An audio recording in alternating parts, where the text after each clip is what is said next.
What does the Bible say about eating seafood? The Bible addresses the topic of eating seafood, particularly in the context of the Old Testament dietary laws given to the Israelites. According to Leviticus 11 and Deuteronomy 14, these laws distinguished between clean and unclean animals, including seafood, that the Israelites were permitted or prohibited from eating. Here are some key points. Clean seafood.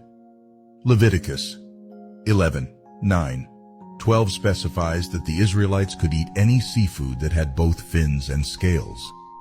Examples of clean seafood would include fish, such as salmon, tuna, and cod.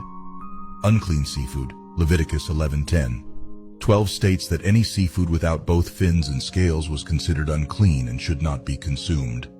This would include shellfish, for example, shrimp, crabs, lobsters, and other aquatic creatures like squid or octopus. It's important to note that these dietary laws were specific to the Israelites and were part of their ceremonial and religious practices. Christians believe that with the coming of Jesus Christ, the dietary restrictions of the Old Testament were fulfilled and are no longer binding on believers. In the New Testament, Jesus declared all foods clean, as recorded in Mark 7:19, NIV. For it doesn't go into their heart but into their stomach, and then out of the body. This statement is often understood to signify that dietary restrictions are no longer applicable to Christians, including those related to seafood.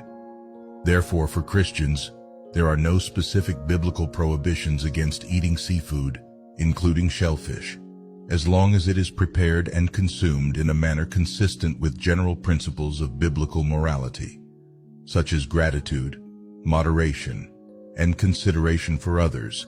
1 Corinthians 10:31, Romans 14:1-3.